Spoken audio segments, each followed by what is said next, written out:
अस्सलाम वालेकुम। YouTube channel आवाज़े क़िस्सा पर खुश आमदीद।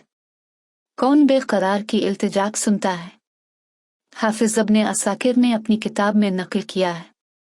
एक साहिब फरमाते हैं कि मैं एक खच्चर पर लोगों को दमिश्क से ज़ीदानी ले जाया करता था और इसी किराए पर मेरी गुज़र बसर थी। एक मर्तबा एक शख्स ने खच्चर मुझसे किराया पर लिया। मैंने इसे सवार किया और चला एक जगह जहां दो रास्ते थे। जब वहां पहुंचे तो इसने कहा, इस राह पर चलूं। मैंने कहा, मैं इससे वाकिफ नहीं हूं, सीधी राह यही है। इसने कहा, नहीं, मैं पूरी तरह वाकिफ हूं, ये बहुत नजदीक रास्ता है।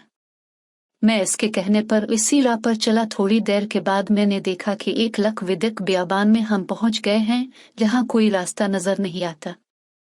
निहायत खतरनाक जंगल है, हर तरफ लाशें पड़ी हुई हैं।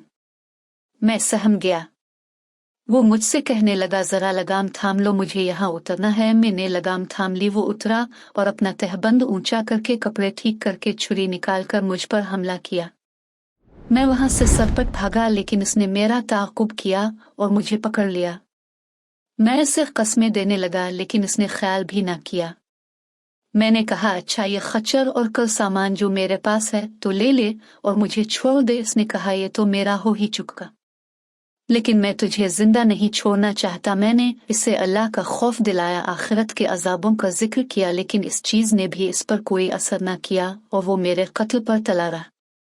अब मैं मायूस हो गया और मरने के लिए तैयार हो गया और उससे मिन्नत समाजत की कि तुम मुझे 2 रकत नमाज अदा कर लेने दो।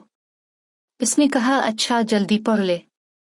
मैंने नमाज शुरू की, लेकिन अल्लाह की कसम मेरी ज़बान से कुरान का एक हर्फ नहीं निकलता था।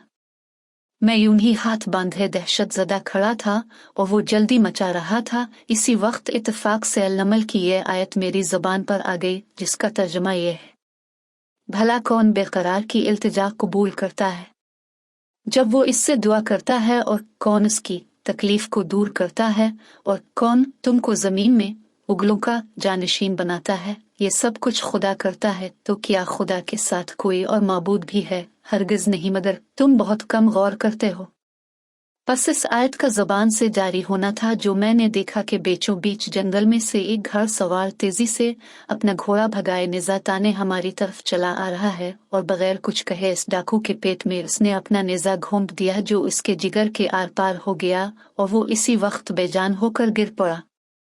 सवार ने बाग मोड़ी और जाना चाहा, लेकिन मैं इसके कदमों से लिपट गया और बाइल्हा कहने लगा, अल्लाह के लिए ये बताओ तुम कौन हो? उसने कहा, मैं उसका भेजा हुआ हूँ जो मजबूरों, बेकसों और बेबसों की दुआ कबूल फरमाता है और मुसीबत और आफत को टाल देता है। मैंने अल्लाह का शुक्र किया और अपना सामान और खच्चर लेकर सही सालम वापस लौटा।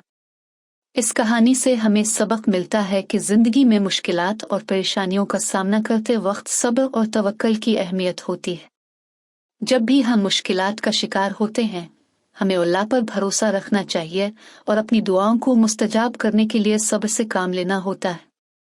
अगर हम जिम्मेदारियों से भागते हैं या जिंदगी की मुश्किलात से डर कर हमेशा के लिए हार मान लेते हैं, तो हम जिंदगी के हर मामले में कामयाब नहीं हो सकते। इस कहानी के ज़राए से हमें यह भी समझ में आता है कि दूसरों की मदद करने और उनकी मुश्किलात को हल करने में कोशिश करना बहुत अहम है। हमें मोहब्बत और इंसानियत से दूसरों के साथ मिलकर उनकी मदद करनी चाहिए।